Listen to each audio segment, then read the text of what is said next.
আসসালামু আলাইকুম ভিউয়ার্স, আশা করি আল্লাহর রহমতে ভালো আছেন। আমার আজকের এই ভিডিওটি একদমই নতুন এক্সপিরিয়েন্স এবং নতুন একটি প্লেস। আসলে ঢাকা মানে সিটিং সার্ভিসের শহর না, ঢাকা মানে এখন মেট্রো রেলের শহর। যারা ভাবছেন ঢাকা যাবেন, মেট্রো রেলে চড়বেন, আজকের এই ভিডিওটি শুধুমাত্র তাদের জন্য।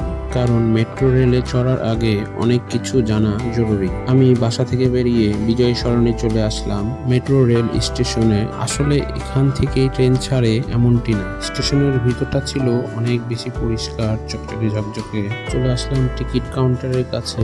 শুরুতেই আমি বলি, প্রত্যেক মেট্রো রেল স্টেশনে মোট 5টি কাউন্টার পেয়ে যাবেন। তাদের মধ্যে 2টি হলো ম্যানুয়াল, মানে যেখানে আপনি শুধু আপনার গন্তব্যের নাম বলবেন আর টাকা দিবেন, তাহলে ওরাই আপনাকে এমআরটি পাস দিবে। এবং বাকি 3টি হলো টিকিট বিক্রয় মেশিন, মানে এটি এমন মেশিন যেখানে একটি মেশিন একটি মানুষের কাজ করবে। আপনি কোথায় যাবেন, কতজন যাবেন, সবই আপনাকে সিলেক্ট করতে হবে। প্রত্যেক বিক্রয় মেশিনের সাথে টাচ স্ক্রিন মনিটর দেওয়া আছে, যেখানে আপনাকে টাচ করে কাজ করতে হবে এবং টাকাও এই মেশিনেই নেবে। এবং বেশি টাকা দিলে নির্দিষ্ট পরিমাণ টাকা নিয়ে অতিরিক্ত টাকা ফেরত দিয়ে দেবে। সম্পূর্ণ প্রসেসটি শুনতে অনেকটা কঠিন মনে হতে পারে, একদম ইজি।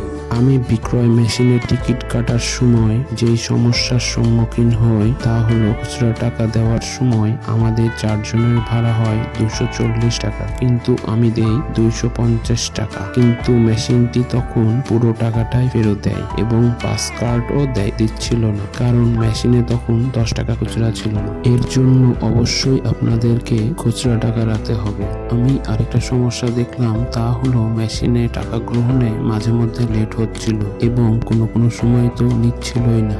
ভয়ের কোনো কারণ নাই, পুনরায় আবার লোকেশন সিলেক্ট করে টাকা দিলে হয়ে যাবে। একসাথে 2-3টা নোট দিলে একটু কিছুক্ষণ অপেক্ষা করে দিবেন, তাহলে দেখবেন নিয়ে নেবে। আসলে মেট্রো রেলের যে সৌন্দর্য তা ছিল অতুলনীয়। ওখানে গেলে মনেই হবে না যে আপনি দেশে আছেন, মনে হবে ইউরোপের কোনো এক অঙ্গরাজ্যে আছেন। মেট্রো রেলটি উত্তর মানে দিয়াবাড়ি থেকে মতিঝিল পর্যন্ত যাতায়াত করে থাকে, কিন্তু ম্যাপে কমলাপুর পর্যন্ত লোকেশন দেওয়া আছে। বর্তমানে মেট্রো রেলটি 16টি স্টেশনে দাঁড়ায়। এমআরটি পাস পাওয়ার পর সোজা তার উপরের ফ্লোরে চলে যাবেন। এমআরটি পাস নিয়ে আপনি আপনার গন্তব্যে চলে যাবেন। ওখানেই আপনার এমআরটি পাস জমা দিয়ে বের হতে হবে। আপনি যখনই আপনার গন্তব্যে নামবেন, তখন অবশ্যই জেনে যাবেন টিকিট দেওয়ার সর্বশেষ সময় কয়টা। আমি যখন উত্তর বা দিয়াবাড়িতে ছিলাম, তখন এখানকার টিকিট দেওয়ার সর্বশেষ সময় ছিল রাত 8টা 50 মিনিট। অভিভাবকদের সাথে 3 ফুট উচ্চতা পর্যন্ত কোনো শিশু মেট্রো রেলে চলাচল করতে চাইলে ওই শিশুর টিকিট লাগবে না। এবার আসি সমস্যায়। বাংলাদেশের রেল মানে আমাদের মাথায় আসে লম্বা লাইন এবং অপেক্ষা। এখানেই ঠিক একই চিত্র পাবেন। 20 থেকে 30 মিনিট সময় নিয়ে টিকিটের লাইনে দাঁড়াতে হবে। দ্বিতীয় যে সমস্যাটি, সেটি হলো শিক্ষার্থীদের জন্য অর্ধেক ভাড়া। বাসে আমরা যেটা দেখি, শিক্ষার্থীদের জন্য অর্ধেক ভাড়া নেয়, এখানে সেটি পাবেন না। 3 নম্বর সমস্যা হলো ভাড়ার পরিমাণ অতিরিক্ত। আসলে যারা আমাদের মতো ঘুরতে যাবেন বা মাঝে মধ্যে চড়বেন, তাদের জন্য ভালো।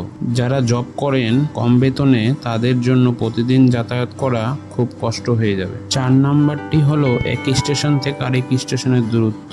আসলে ব্যক্তিগতভাবে আমার কাছে এক স্টেশন থেকে আরেক স্টেশনের দূরত্ব খুবই কম লেগেছে।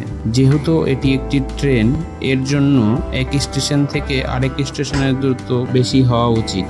আজ এই পর্যন্তই। পরবর্তী এরকম ইনফরমেশন ভিডিও পেতে অবশ্যই চ্যানেলটি সাবস্ক্রাইব করে রাখুন। আল্লাহ হাফেজ।